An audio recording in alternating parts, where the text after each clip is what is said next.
아멘. 예, 오늘은 본문을 중심으로 침묵의 힘이라고 하는 제목으로 말씀을 나누도록 하겠습니다. 우리가 이 땅을 살다 보면 갈등이 생길 때가 참 많습니다. 그런데 그 갈등이 생길 때 왜 당신에게 이런 문제가 있습니까? 라고 따지는 것보다는 또 내 삶에 어떤 이유 때문이라고 변명을 하는 것보다는 어떤 때는 가만히 침묵하고 있을 때가 훨씬 더 문제를 해결하는 데 있어서 도움이 되는 경우가 있습니다. 이것은 영적인 원리도 마찬가지인데요, 때로는 우리가 이 땅을 살 때 수많은 공격을 받기도 합니다. 그리고 사단의 그 미혹 가운데 우리가 빠지기도 하는데, 그런데 그럴 때 우리가 그 상황에 대해서 불평하고 또 이 상황을 어떻게든 변명해 보려고 하고 그런 것보다는 침묵이 힘이 있고 효과가 있을 때가 훨씬 더 많습니다. 하나님께서 여리고성을 정복할 때 하루에 한 바퀴씩 매일매일 돌다가 마지막 날에는 7바퀴를 돌고 소리를 지르라 그랬잖아요. 그런데 이때 하나님께서 그들에게 꼭 당부한 게 있었어요. 그게 바로 뭐냐면 침묵이었습니다. 사실 여호수아는 이스라엘 백성들과 함께 가나안 정복이라고 하는 육적 전쟁을 치러야 했지만 이것은 하나의 영적 전쟁이기도 했었어요. 그래서 하나님께서는 첫 번째 성이었던 그 여리고성을 매일매일 한 바퀴씩 돌게 했는데, 문제는 그 하나님의 영적 전쟁에 이스라엘 백성들이 그 하나님의 뜻과 계획을 다 이해할 수가 없었던 거죠. 그래서 아마 그 명령대로 순종하라 그랬으면 많은 불평과 원망이 생겼을 거예요. 그때 하나님께서는 잠잠하라 라고 말하게 하시고, 또 아마 잠잠하라라고 하는 것은 너희들이 어떤 반응을 하지 말고 하나님을 바라보면서 기도하는 마음으로 돌아라 라고 하는 의도가 있었던 것 같아요. 어쨌든 하나님께서는 그 여리고성의 그 첫 번째 전투를 그들의 침묵을 통해서 하나님께서는 큰 승리를 거두게 하셨습니다.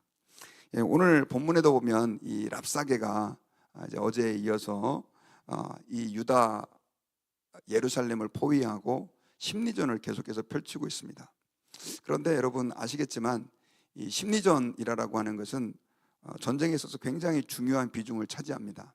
어떤 때는 성경에도 보면 많은 경우 이렇게 피를 흘리지 않고 어떤 설득력 있는 말 몇 마디로 그렇게 한 성을 점령하기도 하고 한 나라의 왕을 자중질환이 일어나게 해서 이기게 하는 경우들이 굉장히 많이 있기 때문에 기왕이면 피를 흘리지 않고 이런 심리전을 통해서 상대를 항복을 받아내는 것이 가장 효과적인 전투라고 할 수 있는 거죠. 이 랍사게가 지금 그 전략을 쓰면서 계속해서 히스기야의 말을 듣지 말아라, 하나님을 의뢰하지 말아라 라고 하는 공격들을 했는데, 이제 오늘 본문에는 보면 이제 그가 조금 더 구체적으로 이 히스기야를 의지하지 말아라 라고 말하면서 어떻게 그 백성들을 미혹하고 있는지의 장면이 기록되어 있습니다.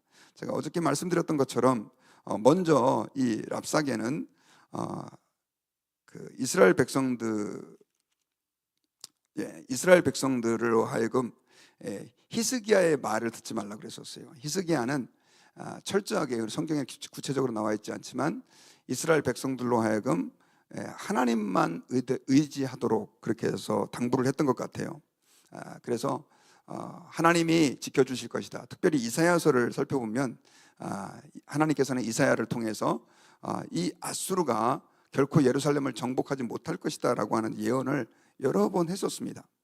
그러니까 히스기야는 정말 거의 다 나라가 죽어가는 상황에서도 하나님을 의지하기를 결정했고, 그리고 백성들에게도 그렇게 당부를 했었습니다. 자, 그런데 이 랍사게는 오늘 본문에 보면 이제 이러한 상황에서 어떻게 이스라엘 백성들을 설득을 하고 있냐면요, 오늘 우리 28절에 보면 랍사게가 드디어 일어나서 유다 말로 크게 소리질러 이르되 너희는 대왕 아수르 왕의 말씀을 들으라. 왕의 말씀이 너희는 히스기야에게 속지 말라. 그가 너희를 내 손에서 건져내지 못할 것이다. 자, 히스기야에게 속지 말라라고 말을 합니다. 그러면서 히스기야의 말을 듣지 말라라고 얘기를 하는데, 첫 번째로 그가 이스라엘 백성들을 미혹하면서 한 얘기는 뭐냐면요, 자, 31절에 보면은 너희는 히스기야의 말을 듣지 마라. 아수르 왕의 말씀이 너희는 내게 항복하고 내게로 나오라. 그리하고 너희는 각각 그의 포도와 무화과를 먹고 또한 각각 자기의 우물을 마시라. 자, 그들에게 일종의 당근을 제시하죠. 너희들이 만약에 항복한다고 한다면 이 왕은 너희들에게 포도와 무화과를 줄 것이고 각각 자기의 우물을 마실 것이다 라고 말하면서 아수르 왕이 얼마 뒤에 너희들을 본토로 옮길 텐데 그 본토 지방은 풍성한 음식이 있고 그리고 맛있는 음식들이 많이 있고 살기에도 굉장히 좋은 땅이다, 이런 식으로 하면서 백성들을 미혹하고 있어요. 여러분, 사단이 우리를 미혹할 때도 이런 방식으로 유혹할 때가 많죠. 하나님의 뜻대로 살고 하나님을 의지하면서 살아가려고 할 때 사단은 우리에게 때로는 세상의 그 아름다움, 또 세상의 맛있는 것들, 세상의 멋있는 것들, 이런 것들을 우리에게 이야기를 해서 결국 우리의 마음을 흔들 때가 굉장히 많이 있습니다. 많은 믿음의 사람들이 신앙생활을 하다가 시험에 들고 흔들리는 경우가 언제냐면요, 세상의 그 즐거움과 또 세상의 그 괜찮아 보이는 그것들에 우리의 마음을 빼앗길 때 사람들은 자기의 그 믿음을 포기해버리는 경우가 얼마나 많은지 모릅니다. 오늘날도 사단은 이런 방식으로 우리 믿는 사람들을 공격하죠. 그리고 또 한 가지 이 랍사게가 이스라엘 백성들을 미혹하면서 두 번째 던진 건 뭐냐면요, 바로 33절에 보면 어느 민족의 신들 중에 어느 한 신이 그의 땅을 아수르 왕의 손에서 건진 자가 있느냐 하면서 하맛 아르바 신들이 어디 있으며 스발와임과 헤나와 아와 신들이 어디 있느냐, 그들이 사마리아를 내 손에서 건졌느냐라고 말하면서 아수르가 정복한 도시들을 쭉 얘기를 해요. 자, 각 도시마다 나름대로의 신들을 다 섬겼는데, 그런데 이 아수르 왕의 손에서 그 어떤 신들이 승리할 수 있었느냐, 다 아수르에게 정복당하지 않았느냐. 그러니까 너희들도 빨리 포기하고 항복해라, 이렇게 제안을 하고 있는 것이죠. 34절 뒷부분에 보면 사마리아를 그들이 내 손에서 건져내지 못했다라고 말하면서 여러 신들이 북쪽의 사마리아마저도 이제 아수르 왕에게 점령당해 버렸잖아요. 그런 예들을 쭉 보여주면서 백성들에게 이제 두려움을 주는 거죠. 뭐 당근과 채찍을 같이 준다고 그럴까요? 그러면서 이렇게 미혹을 하고 있을 때가 많습니다. 자, 이건 뭐 사단이 오늘날도 사용하고 있는 전략이라고 말할 수 있는데, 많은 사람들이 신앙생활을 하다가 우리의 그 상황을 봤을 때 실제로 하나님을 의지하고 그렇게 살았다고 하는데도 불구하고 굉장히 잘 못 사는 사람들이 있잖아요. 그리고 하나님을 안 믿고 죄를 지으면서 사는데도 불구하고 잘 되는 사람들이 있지 않습니까? 이런 사람들을 쳐다보고 있다 보면 우리의 믿음에 시험이 올 때가 많이 있어요. 어떤 분들은 이렇게 얘기하는 분들이 계세요. 하나님이 살아계시다고 한다면 왜 이렇게 안 믿는 사람이, 못된 사람이 잘 되고, 그리고 정말 하나님을 신실하게 섬기는 사람이 그렇게 어려움을 겪습니까? 라고 하는 질문을 던지는 사람들이 많이 있어요. 이것은 실제로 우리 그리스도인들에게 굉장히 큰 시험이고 때로는 우리의 마음을 흔들리게 하는 미혹이다라고 하는 것입니다. 그런데 여러분, 아수르가 그 당시 고대 근동의 지역을 다 점령한 것은 사실은 하나님이 약해서가 아니고요, 하나님께서 그 아수르를 그 지역의 악한 사람들을 심판하고 죄들을 징벌하기 위한 도구로 쓰셨기 때문에 그런 거죠. 이사야서 10장 5절에 보면 이런 내용이 나와요. 아수르 사람은 화했을진저 그는 내 진노의 막대기요 그 손의 몽둥이는 내 분노라. 내가 그를 보내어 경건하지 아니한 나라를 치게 하며 내가 그에게 명령하여 나를 노하게 한 백성을 쳐서 탈취하며 돌아가게 하며 또 그들을 길거리에 진흙같이 짓밟게 하려 하거니와. 하나님께서 아수르를 통해서 아수르를 진노의 막대기로, 진노의 몽둥이로 사용하셔서 그들의 악을 심판하시겠다라고 이야기를 한 거죠. 그러니까 아수르는 악한 나라였고 또 사내립은 악한 왕이었지만 하나님께서는 그들을 사용하셔서 악을 징벌하는 도구로 사용하신 거죠. 바벨론도 마찬가지였습니다. 그런데 지금 오늘 본문의 랍사게는 오히려 이 아수르가 이 모든 신들을 점령했고 심지어 여호와 하나님마저도 꼼짝하지 못했다는 식으로 왜곡을 하고 있는 것이죠. 여러분, 신앙생활 할 때요, 우리가 굉장히 중요한 게 뭐냐면 이 땅에서 하나님이 어떻게 일하시는가라고 하는 것을 잘 이해하지 못하고 하나님의 그 깊은 계획들을 우리가 잘 이해하지 못하면 우리는 이런 현실들을 맞이했을 때 굉장히 흔들리고 또 마음에 미혹이 찾아옵니다. 랍사기가 지금 바로 이 점을 이용해서 똑같이 이스라엘 백성들을 미혹하고 있는 것이죠.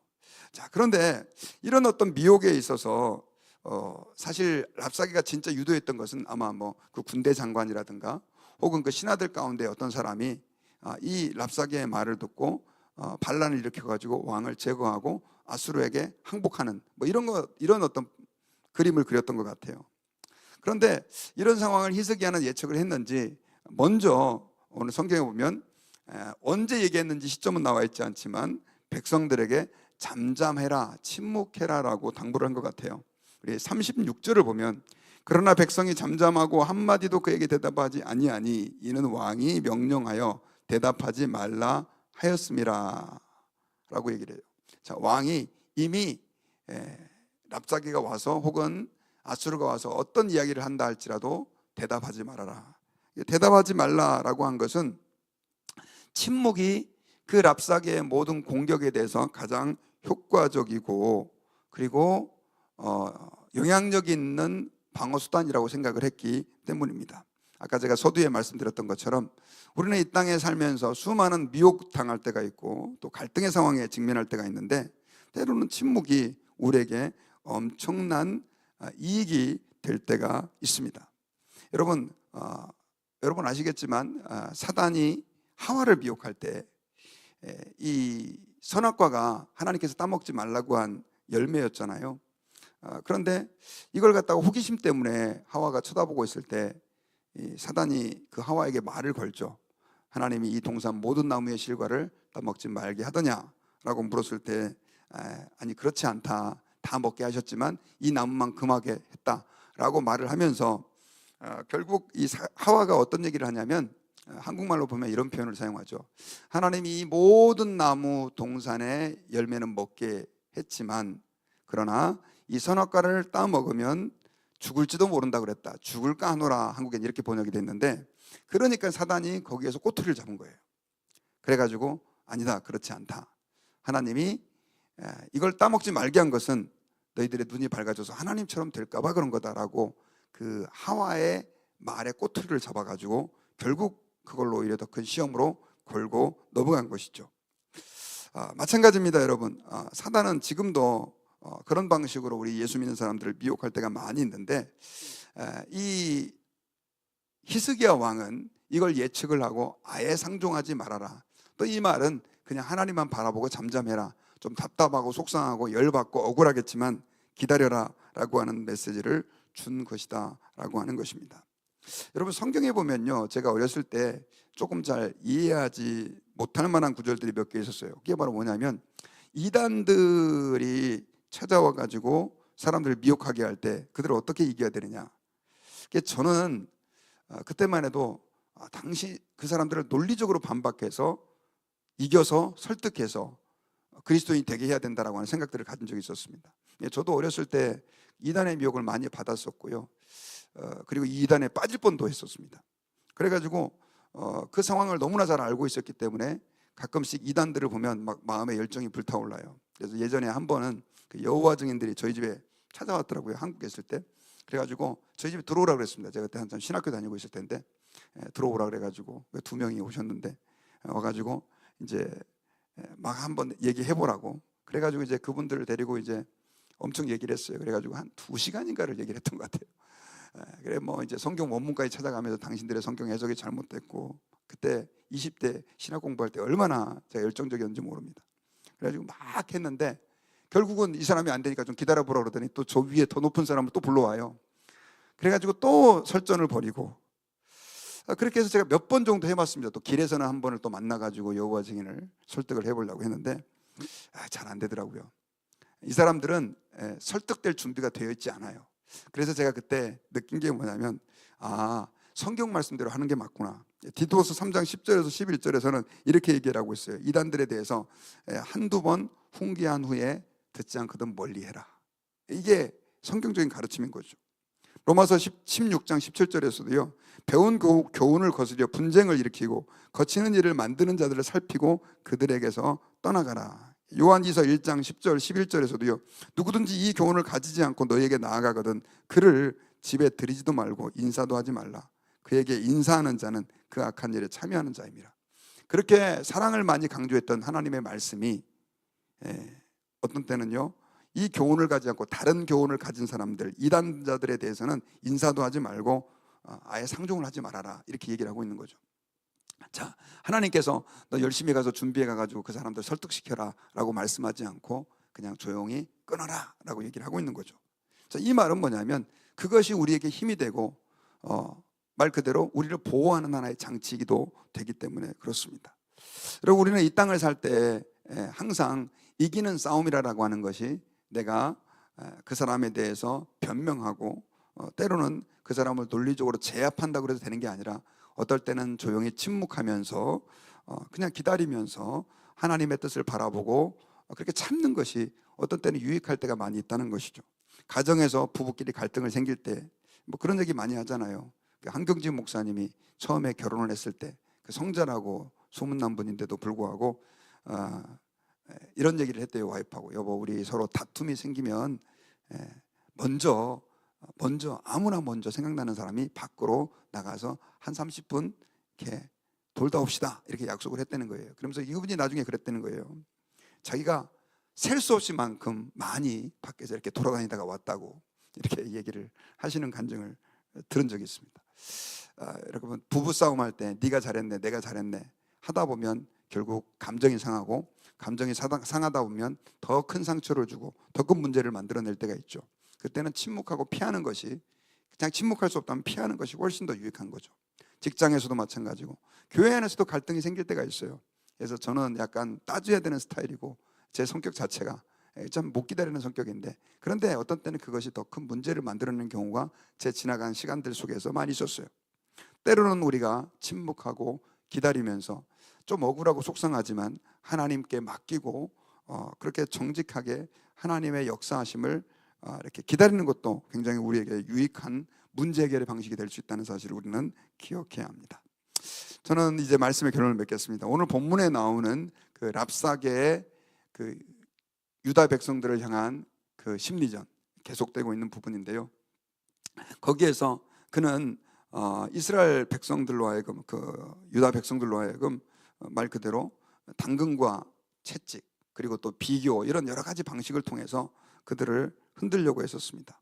그런데 히스기야는 그런 모든 랍사게의 공격에 대해서 침묵하라 아무 말도 하지 말라라고 말씀을 했습니다.